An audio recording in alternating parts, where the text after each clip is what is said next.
Instead of talking about the news and the weather and the sports and the soccer and all these things, which are all fine, you don't necessarily gain any net new things about the person across from you.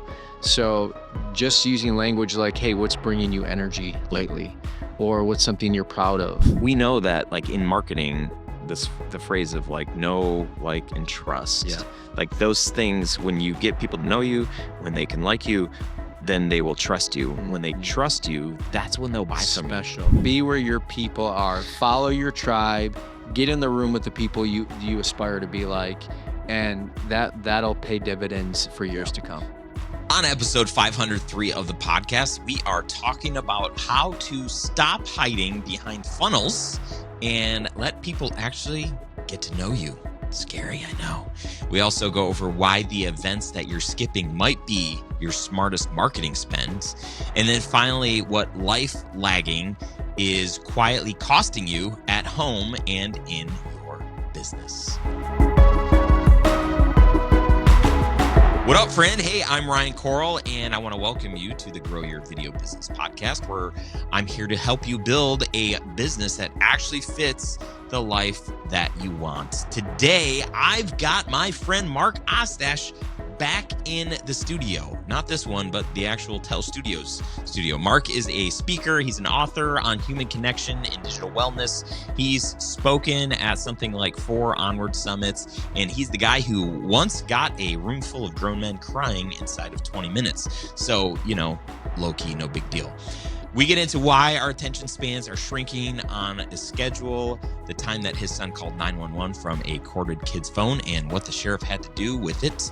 And then Mark says something about marketing dollars that made me rethink where I'm spending mine. There's also a moment where he calls me out on air, which I'm choosing to leave it in. So if you are a filmmaker, if you're in video production, I want you to know that coming soon, at the beginning of October, I'm hosting an event at our studio called the Onward Summit, and tickets are selling out. This is a room that only a certain amount of people fit in. We're going to have 50 people there. Are you going to be one of those 50 people? This is for you if you have longed for a community of like-minded people that are doing similar work, that aren't afraid to share tips, tricks, hacks, life, the hard parts and the parts that have gone well. This is a community for you. We're going to be learning from people that are smarter than me, and we're going to be having a lot of time to just connect and ask questions like, how did you charge for that? Where are you taking your production business? How are you using AI in your work? So it is going to be a time of learning and growing together. So I reckon you should be there. If you just have felt isolated on an island, if you're feeling frustration in your business, this is a place to get recharged, refreshed, re-energized, and to feel a part of something bigger than just yourself. This will be the 6th event that we've done, and I honestly can say that the people that come to this event are some of the best people in the world. So you're going to leave with new friends, new ideas, refreshed, re-energized, just all of those things. Plus, we're going to have a lot of fun together, a lot of laughing, and who knows, there might be some tears, but you don't have to if you don't want to. I don't know. What am I saying? This event is called the Onward Summit. You can get all of the information if you go to onwardsummit.com. I would love to see you at my studio in October. So go check it out, onwardsummit.com. And let's roll into this episode with Mark. Here we go. Hey guys, welcome to another episode of the podcast. I'm Ryan Coral, your host, and today with me, Mark Ostach. Good to see you, Ryan. Mark Ostach from markostach.com. You said nice to see you, Ryan, like we hadn't already. It's been years. It's been years. It's actually been like 2 weeks, I think. Yes. Yeah. So a little bit different format of the podcast today. This is so much better. This in person. What you're saying that the other episodes weren't? No, I'm just saying that, if you can be in person and have a discussion, it's way more authentic and it's going to be good. Better. It's funner. I've met Mark. I'm actually still a little shocked and surprised that you were you lying when you said you haven't been on the show before? Or is that No, actually no, true? no, no. Oh yeah, on this show? Yeah. No, I've never been on this. Yes, Just like I baffling know. to me. I don't even know how. Seriously, when I said, I initially I think I told Raina, I said, hey, let's get Mark back on the show. And so maybe she reached out or whatever. And you're like, dude, I haven't been on the show. And I'm like, what? Yes. How's that even possible? So Mark has spoken at 2 or 3 Onward Summit. 4. Events. 4. 4. 2 or 3 or 4. Yeah. So I think that's why I just feel like you're kind of always here at the studio. Exactly. Yes. So we met a number of years ago. I actually met Mark's wife before, a long time ago, working with Senya in the wedding world. She's incredibly gifted photographer. Yeah. And don't tell her, but it makes me a little bit sad when I think of her not as I know. She retired. She's so good at it. She really is. But the thing that actually I helped make her so good at in her business was just the way that she is with people. Yes. I mean, she's just like very similar to you. I mean, you guys just, when you're with people, you just have a way about you that people want to be around you. Thank you. I mean, you always say like really nice things about me, so I'm waiting for that. Yeah, your hair, your good looks, your height, right? Your growth plates haven't quite closed yet. Isn't that what the doctor told you? Still got an inch in there. No, I feel the same way about you and your wife. I might have struck a chord with Ryan here on that last one. Growth plates. No, but I thank you for that. Yeah, Senya, that's what drew me to her when I first met her, was that she just had this very magnetic presence. Like when you were around her, you were drawn into her. Yeah. And I know that's what her clients felt for many years as she was doing, as she would say, she was documenting life, which I know you've done your whole life as well. Yeah. So knowing Senya, then meeting you when you're working in the agency world, I remember just seeing you from afar, this bald guy. I'm like, who is that guy? And I'm pretty sure you were married to Sen at that time. Yep. And then we met at Lauren's birthday party. Yeah. 7, 8, 9 years. I don't know. Yeah. And anyway, we've become really good friends. You moved to Clarkson, so we live because right of you, street-ish from us. Multiple books, author, Auburn Hills, bestseller. I was trying to think of like a Farmington, Michigan, hometown hero. The Farmington Gazette, 1997. Yeah. Oh, that's so funny. Best-selling author from the Farmington Hills Gazette. So I remember one of my favorite stories to share when I'm telling people about like why you should speak at their events. Yes. Is when you came to the Onward Summit and I think you had just come out with If You Really Knew Me. Yeah. And so Mark runs us through this exercise, starts this exercise himself, explains, hey, if you really knew me, why don't you I mean, it's based on the idea of trust-based vulnerability. And you share statements about yourself that range from the scale of joy to sadness.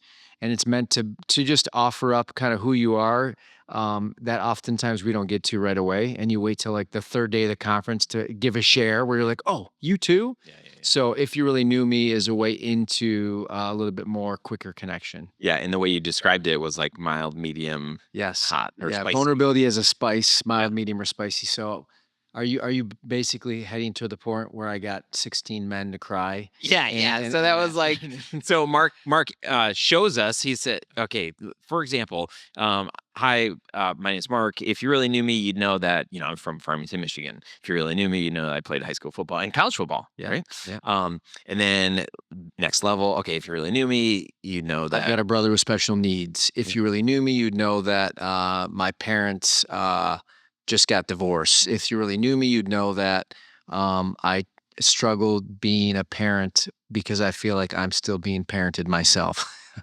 If you really knew me, I love Kenny G, the saxophone player.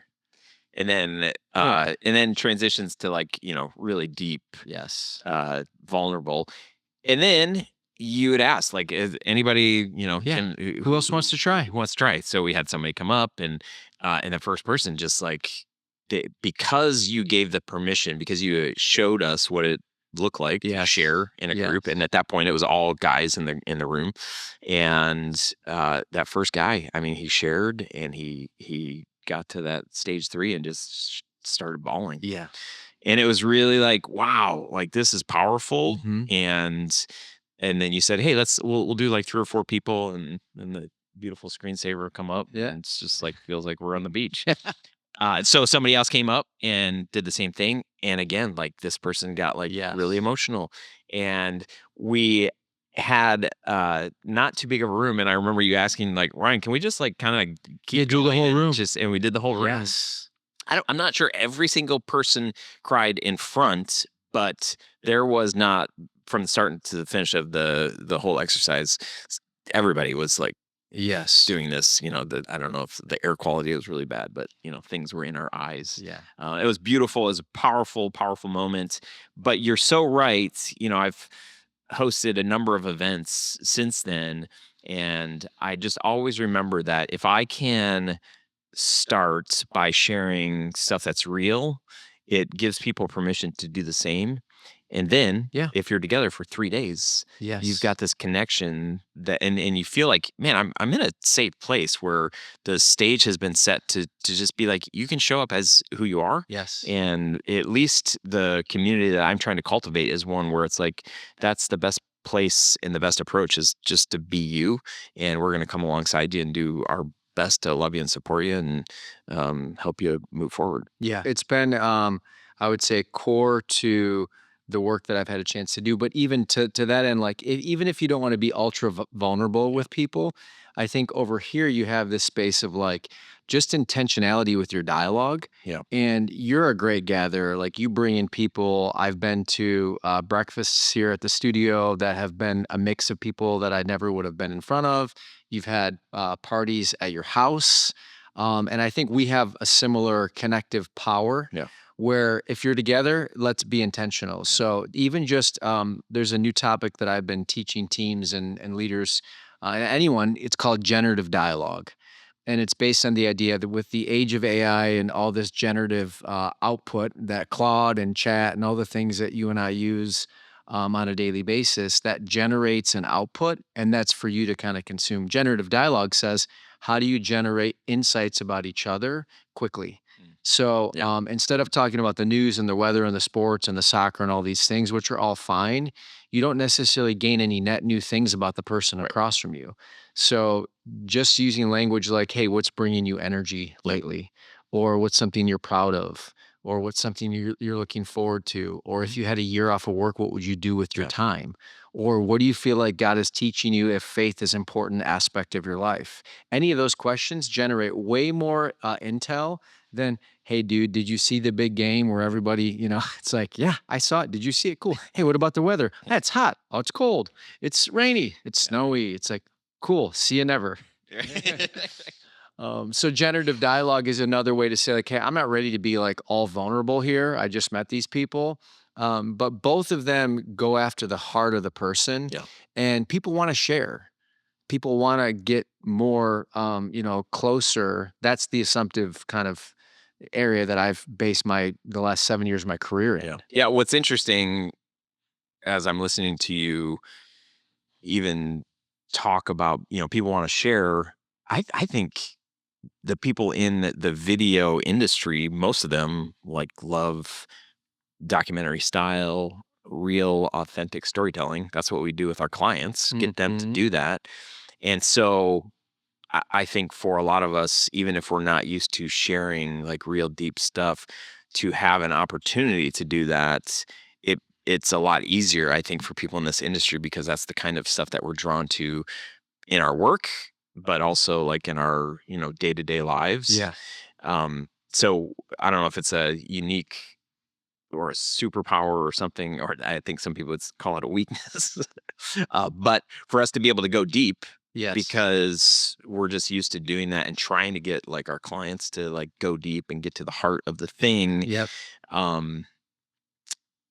Leveraging that for relationship, not just for content. Yes. But for whether it's clients relationship or like like, your friends and family. Yeah, I think just since a large audience is videographers or people in the video business, or even anybody that considers himself like a daily user creating content. Yeah. Gary Vee always talks about don't create content, just capture life as it happens. And I think there's been some truth behind that over the years. But as we kind of butt up to this space where like 75% of what you view on the internet will be augmented by AI, you begin to go beyond fake news and you get into like just noisy news. Right. So one of the disciplines that I feel I've been finding myself in, and maybe you can relate to, is like not capturing things. And I'll have these experiences where I'm like, oh my God, if I would have had my meta glasses on, which I don't own, by the way, but if I did, or if, hey, can you say that? I've even done that a time or two. We're like, hey, that was so cool. Do you mind saying that? I'm going to put my phone out over here and then I'm doing the shade. And then they're like, what? And then I do it, and it's like 90% less the strength of the potency that happened when it actually happened. So I think there's a discipline, even for the daily like parent or person looking to capture that like bike ride. It's like ride the dang bike. Yeah. Put both hands on. So I think we're coming into a space where you're going to actually get into a discipline of not everything needs to be captured. Yeah. It's the interesting thing about this. It's debatable, by the way. Yeah, I'm about to debate you. Yeah. Boom. Bring it on. For the longest time, I sensed that. I think I had a frustration when the iPhone came out and everybody started taking pictures and taking video and sharing stuff online. I'm like, oh, the work that I do is a lot less special now because everybody can do it. And so I got to be very intentional with not feeling like I needed to capture this. I felt like I've kind of built a life where I have a lot of fun with my family, and I'm an eternal optimist. And so everything is like, you hang around me for a minute, like you're going to feel some positive energy because I'm just like, let's go. This is what we do. So I've held back on sharing online because I'm like, this, like, people aren't even going to think this is real, like that my life is real. Right. And I've really felt like I want to like be in the moment as much as I love documentary filmmaking and capturing the things. For me personally, I'm just like, no, I'm gonna like, I'm not gonna capture it like in that way. Right. And I'm definitely not gonna share it. Right. And that's how, especially my kids being little up to, now I have an adult child. For most of like them being little, that was my mindset. Yeah. Over the last almost year, I've had a shift in perspective and said, like, I need to be sharing more of the behind the scenes and just like the day-to-day stuff, like cleaning my pool. Cleaning your pool. Walking your daughter to school. Yeah. Which I love. And again, don't like, don't, the tension becomes is how you choose what to capture and what to share. Yeah, right? yeah. And I think the problem becomes is that when you're always in this hyper focused state of capturing and sharing, you literally jeopardize like your own ability to even store it in long-term memory. So it's hard to like, I watch, I'm at my daughter's sporting events or like, director of the elementary school talent show and watching people pull off. Just had to throw that one in there. Oh, head of the PTA, 4 years running. 4, more like felt like 44.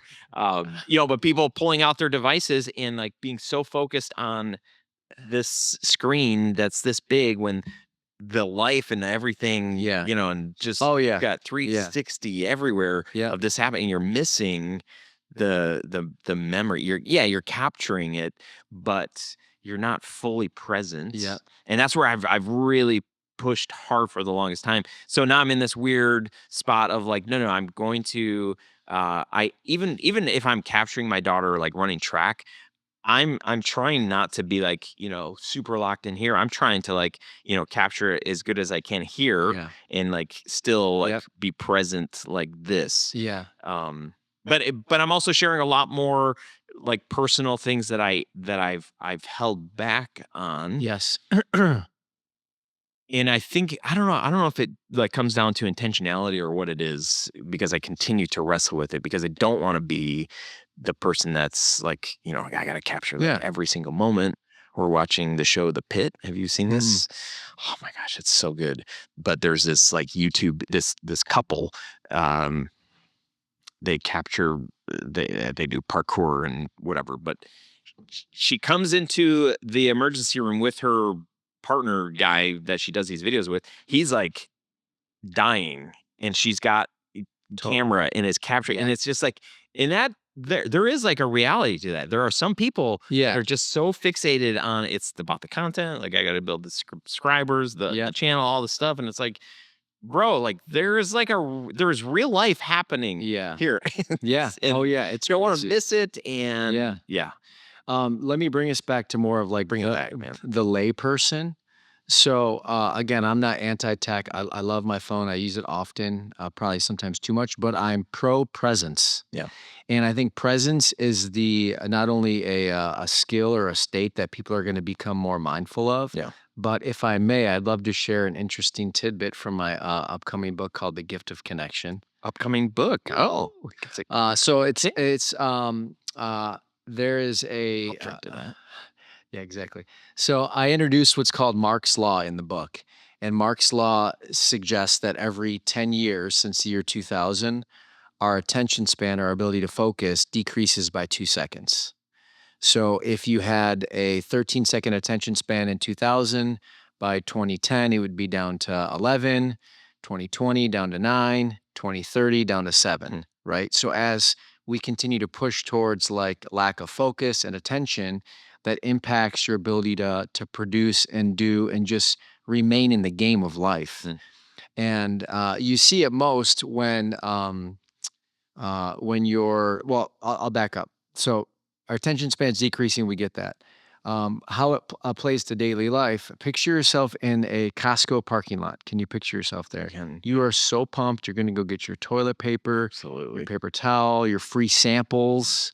And you notice that somebody is got their brake lights on that's got a prime parking spot. And you're like, dude, this is all me, right? And then you wait, and then you wait. And the reverse lights start to go on, and the car's not moving. And you have 3 cars behind you, and eventually you bust under the pressure and you go and find another spot. What on God's green earth was that person doing for an extra 90 seconds with their brake lights on? This is a term I like to call life lagging. Okay, and life lagging is just like when you merge onto the highway and Google Maps shows you that it's yellow traffic or red traffic. Waze, not Google. Yeah, Waze, come on. MapQuest.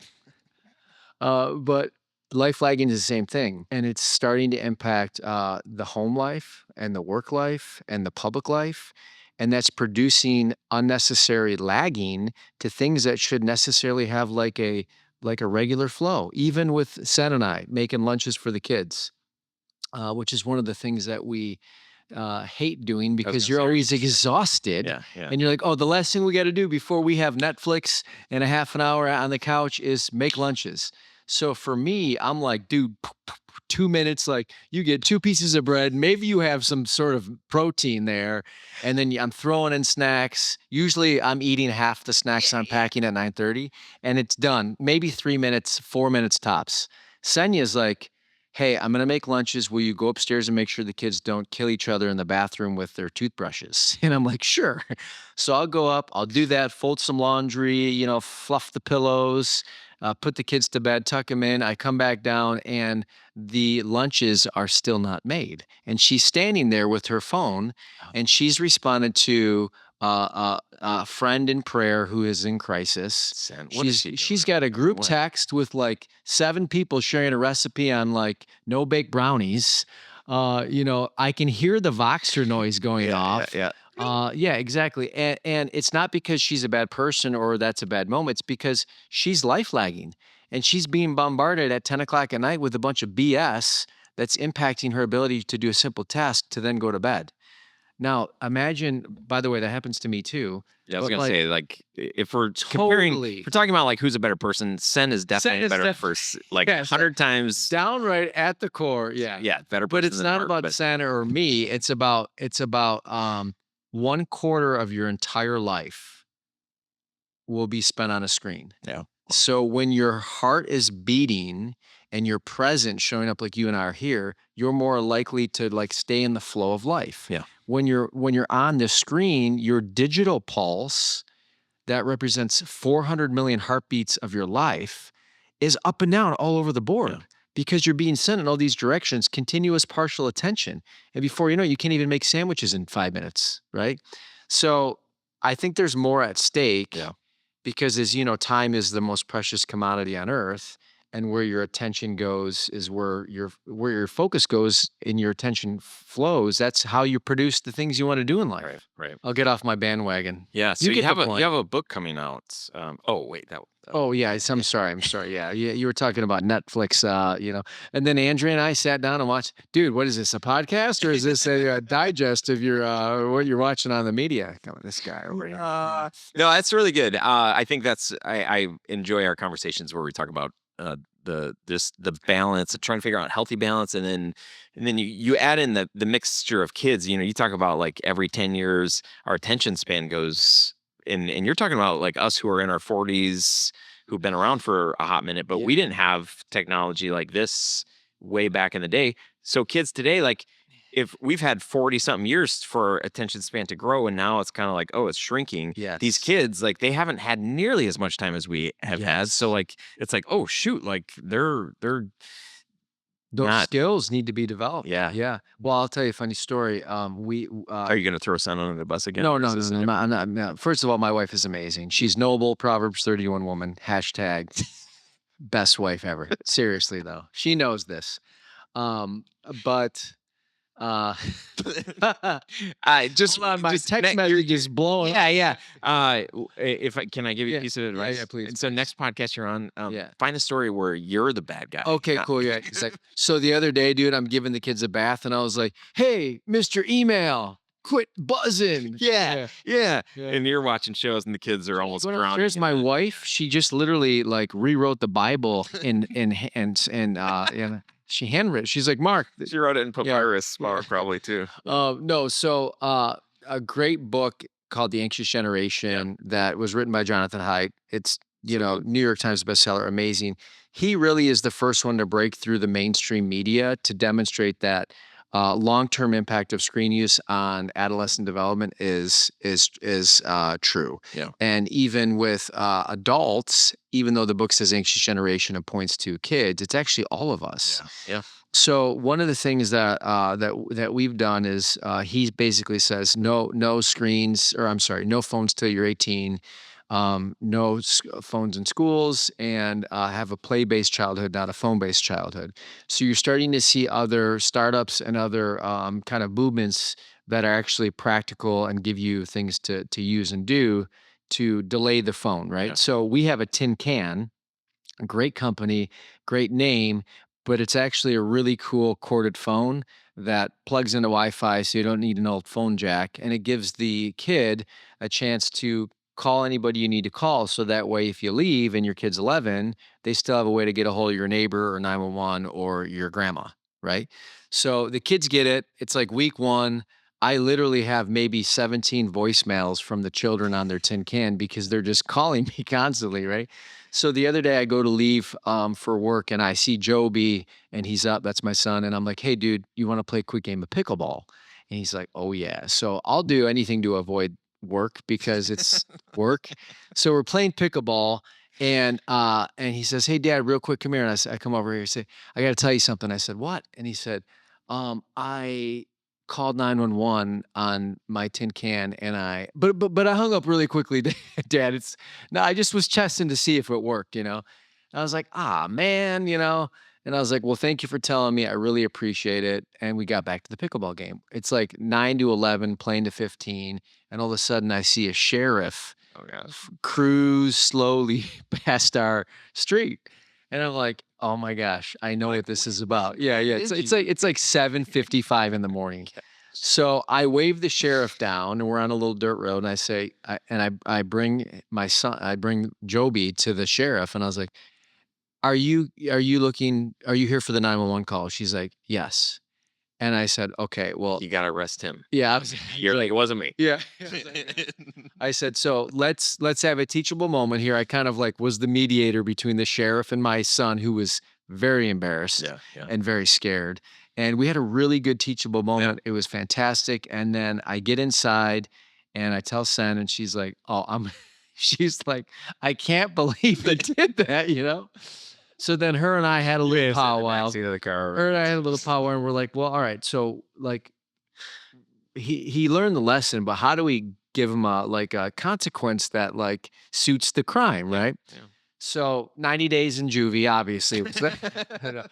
No. So we said, listen, you were embarrassed. I think you felt it, but let's just follow through with this. And we want you to write the sheriff a letter, and we're going to take you up to the police station, and just, you can deliver it, just so it comes full circle. Yep. So he resisted, he did. And then she drove him up there because she's a wonderful mom and woman. Did you catch that? Yeah. And he hands the sheriff a letter, and they have another teachable moment. And all that's to say is like, there's a desire for us to get back to some of these analog things in a new way that doesn't delay the phone use, but pushes back against the endangered presence that we're all experiencing. Mm-hmm.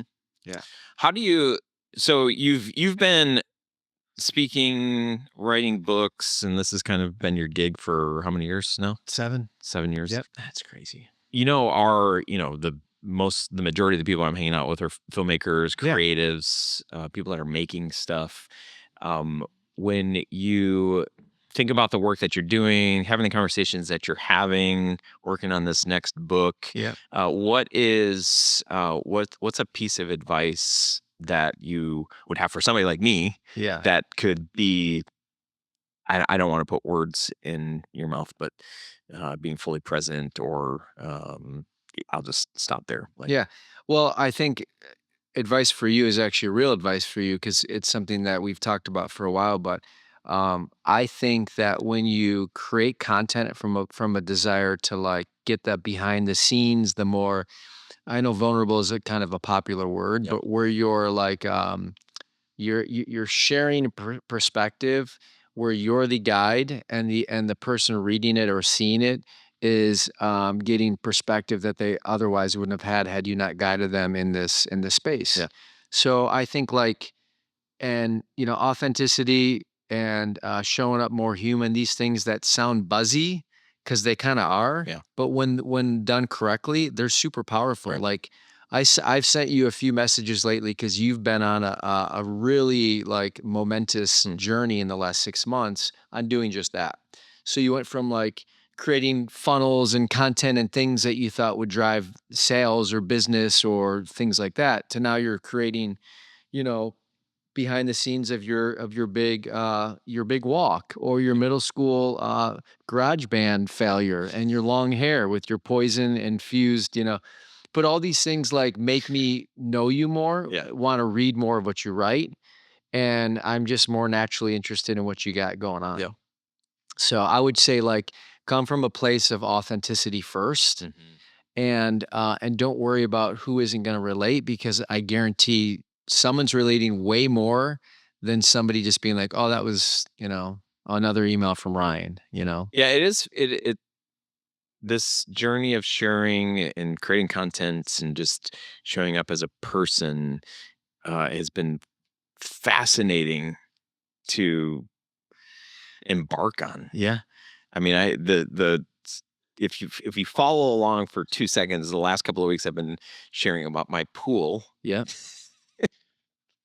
And we had an algae bloom, and it's just been really frustrating and annoying to try to clean it. But I've been having fun with it. I'm like, oh, I'm gonna make another, and then I like kind of did did you see the mustache one that I made? I forget what I actually skipped right through your reels. I'm just like, oh, another pool video. Oh, so anyway, did you see this one? And I had somebody message me, sent me a voice message on Facebook and said, and like this guy was like I don't know if he got done crying or was about to, but like I was like, dude, thank you for showing up just as like a goofball as you are, because what I've been doing is I've been trying to like kind of force myself to create content, and I'm watching you just like show up and like be Yes. yourself. Like, thank you for that permission. Like, Yes. that's what I want to be able to do. And when we sell our product or service, whatever it is, we know that like in marketing, the phrase of like know, like, and trust. Yeah. Like those things, when you get people to know you, when they can like you, then they will trust you. When they Mhm. trust you, that's when they'll buy It's from you. special. It's a special place to be. So like showing up as you are, and the quicker, like when you're in the presence of somebody, I always tell people like Yeah. the best thing you can do to grow your business is to like go to things where people that might buy your thing is, and like Yes. be in their presence. Yes. Because you're going to build trust like this. Yep. Unless you're just like, here's my business card. I'm not good at small talk. See you later. Like Yep. that's kind of like, oh, we got some work to do there. But when you can say like, man, like, hey, here's my business. Hopefully you're not leading with a business card, but like minus the business, like the thing I love doing, Yep. you know, how I love spending my time when I'm not working Yep. is I love walking my daughter to school. I love trying to take care of my pool, even though it's like taking care of me. And you know, that stuff is like, oh, It's real. this guy's like a real person. Yes. Like, hey, tell me more about like the work that you do, because it does sound interesting. Well, really, it's like you sound more interesting Right. because you're relatable. You're a real person, and we've made the funnels and like all of the things so much harder for people to buy from us because we're not showing up as our real selves. Yeah. When like that's the unlock is like just show up as you, Yep. and you're gonna draw more of the people that resonate with you, Yep. that might want to do work with you, and you're gonna repel the people that are like, this guy is what a goofball. I would never want to work with a goofball. I need somebody that is serious, that is numbers driven, Yes. that's great. And that's not me. So like we're not gonna be great partners. So we can still be friends maybe, but like let's not. Yep. And I think what you're hitting on that I often is overlooked is being places where people are at. Conferences, event, breakfasts, lunches, keeping some of those rhythms in your business. Yeah. Even on days when you don't feel like you have an extra $50 to buy lunch for that prospect that you may never work before Yeah. with in 2 years, or you're like, oh, I'm going to this event or the Chamber of Commerce dinner, let's just say, for instance, which I've been to, which is a fantastic event. You're welcome. But yeah, I think that some of the, because I do a lot of work with producers, client, insurance, finance, people who have to produce revenue for their companies. And some of the temptation is just to be on LinkedIn, Right. prospecting. Yeah. It's like, dear God. It's where, I mean, yeah. Yeah, but Continue. imagine if you were going like and searching through Claude or Chat, and you're like, hey, give me all of the upcoming events happening in a 10-mile radius. And for the ones that are under $150 in registration fee, it's like, boom, now I've got my social calendar filled. Yep. And I'm generating these conversations that are creating opportunities, whether I can serve them or I can connect them to somebody else. You're a great connector.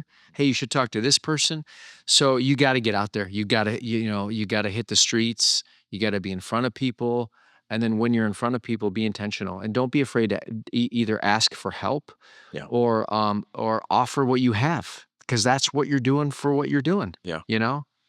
Asking for help. That's good. Also, I mean, I just did this a few weeks ago where I made a Facebook post and said, oh yeah, I don't know if everybody knows what I do, so let me share it again. Yeah.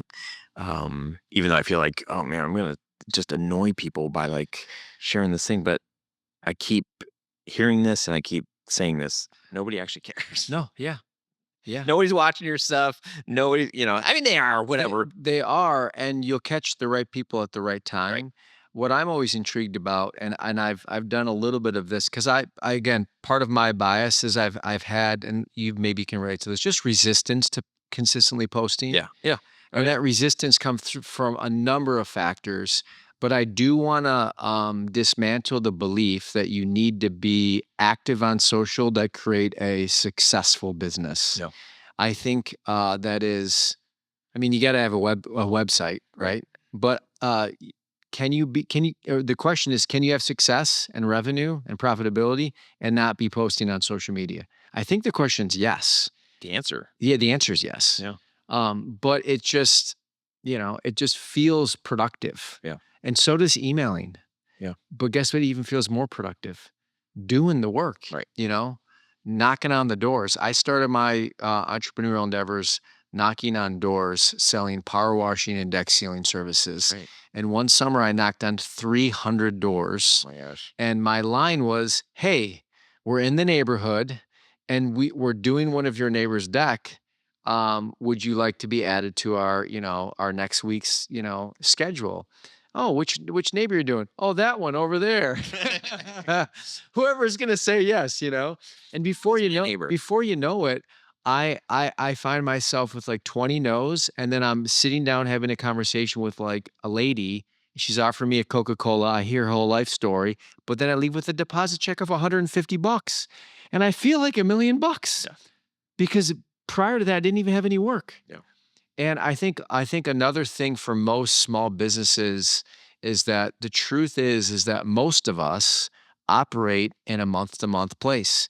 And that's not good or bad. It just is. Yeah. So when you can get used to that and come to expect that, then you'll be more opportunistic just to get out there. Yeah. Because you're not so worried about the revenue or cash flow. You just know that this is part of the game. And then eventually, hopefully, you're able to sustain your vision, and that cushion comes a little bit further along, so you're not always in financial distress. But I think the reality of it is that you just need to be thankful for what you have and be confident on where you want to go. Yeah, I do. I really like the idea of showing up, of thinking through like budgeting for events. Yep. You brought that up. I think that for people who believe like, well, like so-and-so, like this other competitor, like they're always on social and they're always showing up and whatever, like that can work. That's a long play. That's a hard play to like really like dial that in. And maybe you're not great on camera and maybe you don't like that at all and you don't want to force it. You want it to feel somewhat natural. Some of it is like, it's just practice and then you can actually get good at it. And as a documentary storyteller, filmmaker, like you're what we're trying to get everybody to do is just be normal, like just show up. Exactly. So you don't need the polish. Like make this silly video of like, hey, it's Ryan again. I'm hanging in my pool and that thing is like driving me crazy. Yeah. Like that is, we can all be normal. Yep. It's just like, can we be normal with a camera in our face? Like the same thing we're trying to teach our clients that just like, just it's relaxed. Yeah, it's fine. Exactly. But I had a coaching call a couple of weeks ago and we were talking about this very thing of like, how much money are you investing in marketing your business? Yeah. For most of us who started our business, we built our website. We did it ourselves, right? Because there's enough templates and sites out there. You can just kind of piecemeal and figure it out. We learn how to shoot. We learn how to do all of these things. And then we feel like at some point, like, I don't have time to keep doing the thing, but I'm not going to pay somebody else to do this thing because I know I can do it. Yeah. So then we're doing work that we really shouldn't be doing. We think we're saving money because we're doing it ourselves and not hiring somebody, when if we hire somebody and we got back that 2 or 10 hours or whatever it is, we could actually be doing stuff that drives revenue for our business. So with that thinking, I think there's also like, well, I'm marketing by showing up on social media, creating LinkedIn content or YouTube content or whatever. So I'm checking the box there. But I think we're both on the same page of like, man, as soon as you're in the presence of people, like all that work you're doing online, unless you're one of the special ones that just is able to like magically, have tons of followers and tons of engagement, whatever, like most of us aren't. Yeah. So our actual presence is very valuable. Yep. Doing the work or letting Claude or Chat do the work to say like, what are the events in this local area? How much money per month? What would I pay to get a new client? Can I give you 2 amazing examples? Because it's the acquisition of new client, and you spend marketing dollars, which a lot of them is spent on digital functions, right? So I have a friend who started off as a keynote speaker at the same time as me. He was an executive for an NFL team, San Francisco 49ers. He was in the back office, wasn't glorious, but it was a good work. He then said, I want to get into speaking and writing. We both started in 2019, and we've seen each other at these like 2-3 year junctions. and he's crushing it. His name is Paul Epstein. He's got a whole brand called Win Monday. And I just saw him post on LinkedIn yesterday, the first time he posted in weeks. And it said, what a fantastic few weeks visiting 3 different cities for the FIFA soccer tournament. And in each city, he had 3 or 4 speaking bureau agents with him that he took to the event, intentionally designed in their backyard, Kansas City, Atlanta. Yeah. So this is what he did. And you could call these marketing dollars. He took clients to events in their hometown, and he probably flipped the bill on the flights and the tickets and everything. Who doesn't want to go see a World Cup game? Seriously. Right? And now he's not pushing his, hey, I do this, I do that. He's dressed in his FIFA thing with a beer, and he's, so I thought, like, what a brilliant, and he's a super, super authentic guy. So it's not like it was this mastermind idea. Yeah. It was just, let's be where the people are. Yeah. These cities that they're already there, they don't have to leave their families. Just come to a game. It's on me. Incredible. So for me, I had a moment this year where I was like, okay, I've spent a fair amount of money on Google AdWords over the years, and I'm just feeling they're not working anymore. Yeah. And so I was like, okay, I need to invest in development, because each year you want to develop in yourself. And in the process of writing the book, I reached a point where I had to reach out for endorsements. And I began developing a list of aspirational people I want to reach out to.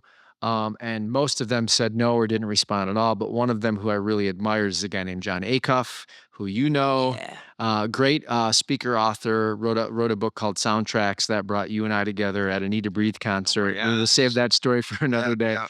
But John basically said, Mark, thanks for your authentic email. I didn't use Claude to write it. I just spoke from the heart.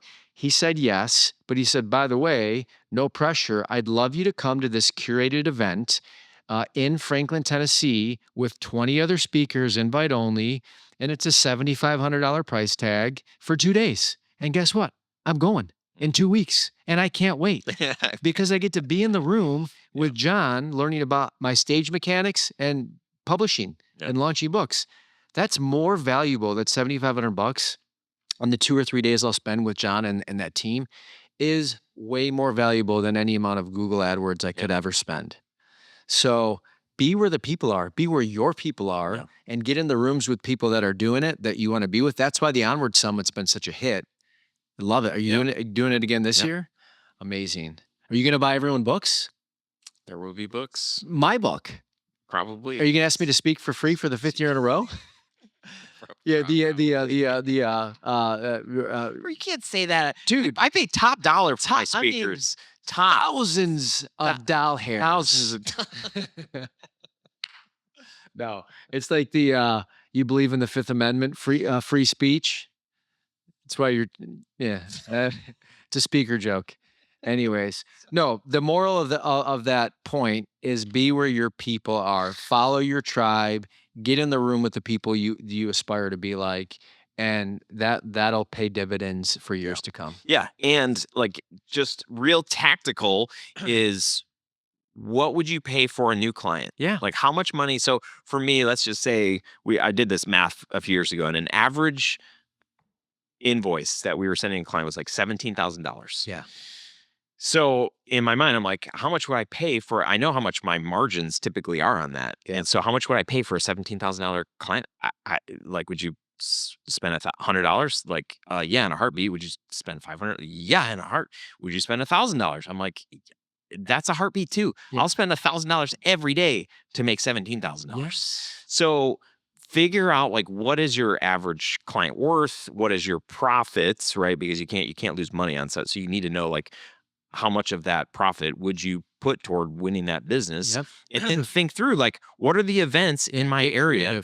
Get creative and start showing up in a place that, instead of like posting something and hoping that eyeballs get seen on it, as soon as you have an email list, you've got like a little better attention there, because people are opting into that. But like trusting and hoping the algorithm works in your favor. Oh my gosh. It's like it's not super fun. Yeah. And it's super unpredictable. But Yep. what's not unpredictable is if you go to an event, you're going to meet people. Yes. And they're either going to like you or they're not, or they're going to kind of be like, I don't know, I didn't really get time with that person. But it's up to you to figure out how many people you're going to try to meet and like how many stories you're going to try to hear versus like how many times you're going to share your story. Yeah. But help people feel like they're interesting and ask a lot of questions like you do when you're, on set interviewing people. Right. Do that in person at networking events. People will remember you and your dollars that you spend on events like that. I mean, I'm sure people are hearing $7,500. Like you're gonna, like I'm not.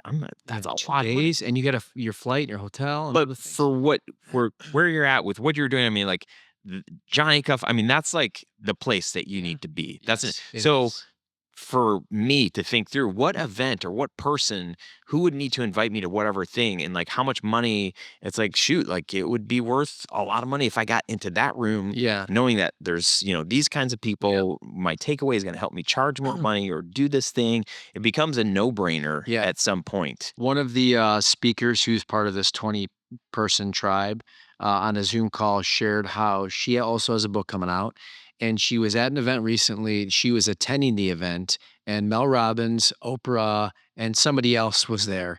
And she had her book. She had a few of her books in her backpack, and she went out of her way and like busted through security, gave Oprah a book, shook her hand, gave her a hug, and gave Mel a book. And Mel was kind of like drifting, but she caught eyes with the girl, and she went back and she got the book. And John's president is a guy named Bill Hampton, and Bill is a brilliant speaker coach. He said, you need to believe in your book and believe in your services as much as this girl did, where she was chasing people down, not because she just wanted the picture with Oprah, but she just has such belief. Yeah. You need what I have, and I'm going to offer it to you, irregardless of if you accept it. Yeah. And it's not going to be forceful, but I'm just so I believe in this so much. And that's where in my work, I've come back to this place where I realize like the power of the work that we get to do. There's a lot of other companies that do what we do. Yeah. But the way that we do it, the way that we light up when we do it, like it is a service to the people that we help. It is. And that's why I'm writing my book, because I'm like, I want more people to know. And why you asked Rudy to be your, well, we'll see if he endorses. Rudy, hello. Yeah. But still though, you believe in it. So coming back to the place, we're talking about like, I'm salesy. I don't like, trying to sell myself. When you remember why you do this work and the impact that it can have, then it's easy to say, I'm going to fight to get to Oprah. I'm going to do this because I really believe in this thing. So, but if you feel like, I'm just going to get to like this annoying, like whatever, it's like you're forgetting your purpose and your why and all of that stuff. So coming back to that place where you remember the power of what you do, or you remember the passion behind what you do, then it becomes a lot easier. It's not selling. It's like you're kind of like doing the world a favor by showing up. And that's how I've been able to show up on social, because I'm like, I believe in this so much. I think that this tool or whatever is going to help me help more people. Yes, but you're also, and this is for any listener who's saying, hey, maybe I've lost the passion or the belief. Yeah. Pivot. Yeah. Be okay. Like dropping that part of your business or that service. Exactly. Yeah. So if you're listening to this and you're like, man, I think the flame might have burned out. It's like, it's okay. Yeah. It's okay. And move on. Yep. Don't stay, in the coldness, of your own demise for too long. Right. So, but reinvent yourself. It's all, we all have to do it. Yeah. Mark. Yeah. How can people? We have to be done. How can people follow up with you here? Obviously, they'll probably hear you at the Onward Summit. So come to onwardsummit.com. Come to the Onward Summit. markostach.com. That's the best way. And you can pre-order the book on Amazon. I don't know when this podcast is launching. It's live right now. It's live. Yeah. Okay. Yeah. So purchase a book if you want one or two. But yeah, I'm just thankful that I get to come back to this audience, see you again. It's great seeing you. And the best thing about this podcast ending is I have to pee already. So the timing's perfect.